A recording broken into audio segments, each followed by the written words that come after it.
Independent media should be funded at the highest level possible. It's both a responsibility and a privilege to be able to participate in such a thing.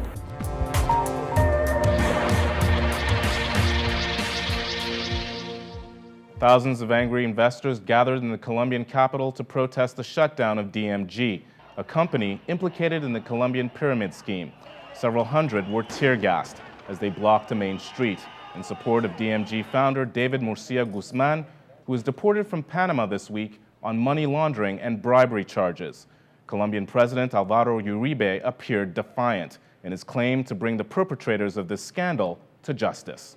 Y así se lo expresé anoche tarde al presidente Torrijos, su diligencia por habernos colaborado en la captura y en la entrega a las autoridades colombianas por un procedimiento del Estatuto Migratorio Panameño Ágil de una de las personas responsables de estos delitos de defraudación a los colombianos. I spoke to political analyst Forrest Hylton via broadband about the unfolding crisis.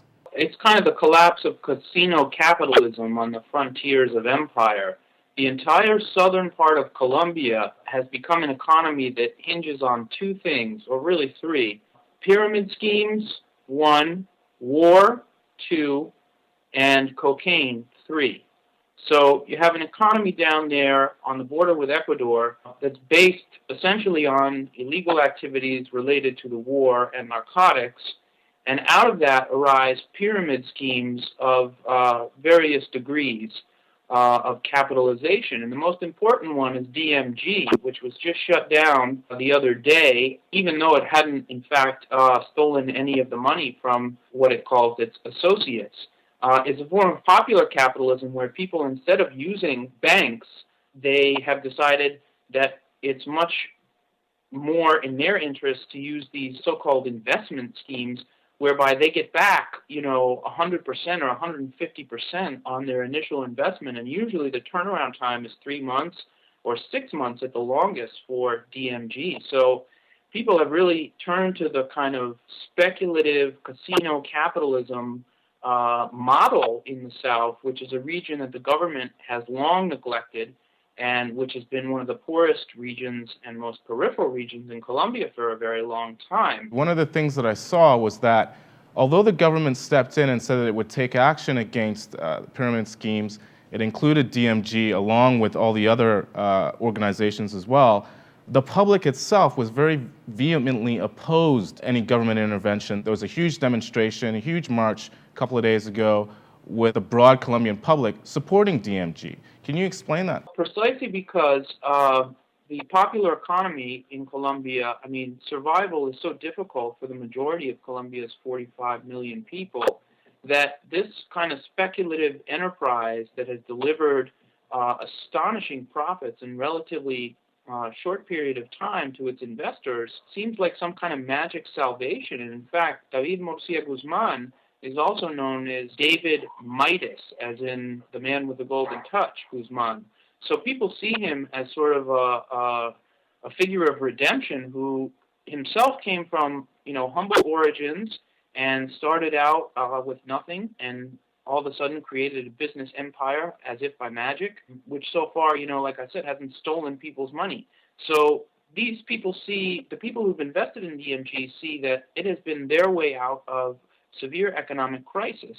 Now, it's interesting that the government of Colombia says it has 2,500 hours of recorded conversations between the head of DMG and various associates demonstrating that DMG, in fact, was capitalized through money laundering and cocaine profits. And there is some evidence to suggest that that may be so. But what's interesting is they had all of this material. Why didn't they intervene before? And why was there no regulation whatsoever on this type of speculative activity, which has been going on for some time before, President Uribe decided to oppose it? Another thing is that one of President Uribe's sons and one of his brothers is rumored to be deeply involved in DMG, and that was played out in the media in Colombia over the weekend. So we don't really know what the relationship between, some of President Uribe's relatives and many other very powerful people with DMG and, kind of the world of official banking. Many people say that this is the world of official banking attacking this kind of sort of outlaw popular banking, but the truth is we don't really know what laws DMG has broken, if any. Another scandal has been Uribe's complete inability to resolve the issues with indigenous communities in the South, not very far from Nariño, where all of this kind of popular capitalism is taking place.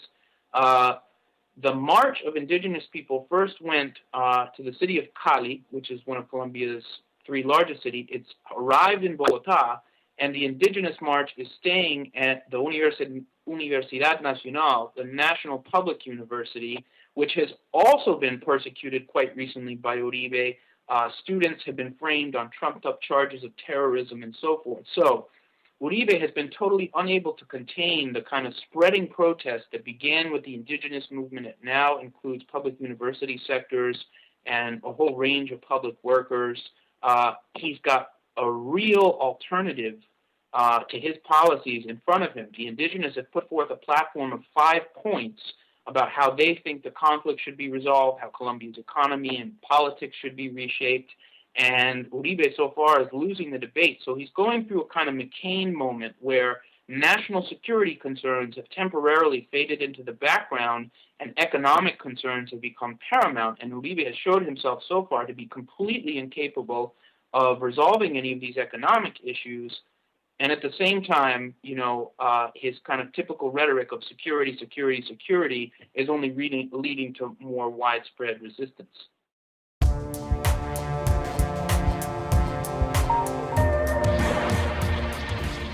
Endless wars, abuse of powers, declining living standards, and the climate change crisis.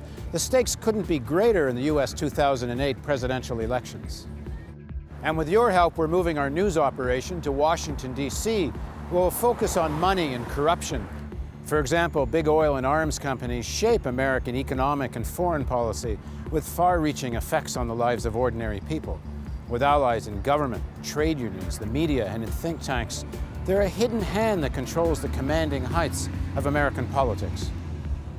Taking on the industrial military complex is what real change requires. Even former presidents and high administration officials have said so. But corporate television news treats such positions as marginal.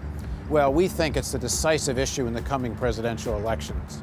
Uncompromising journalism requires questioning assumption, interrogating structures of wealth and power. Corporate TV news just won't do it. Only a news organization that's truly independent can tackle such issues with courage and tenacity. And we'll take on corporate TV news live. You'll watch TV news with our panel of writers, journalists, scientists, and historians. You'll be able to join in by phone, webcam, chat. Together, we'll discuss and debate what's the real story and take on the myth and the propaganda. But this is only possible if you support us now. We need to prove that a viewer-funded model works. So if you want the real news, we need you now. Please click on the donate button and give generously. Now's the time to decide if you want the real news to thrive. Your tax-deductible donation makes it possible. Please contribute at therealnews.com.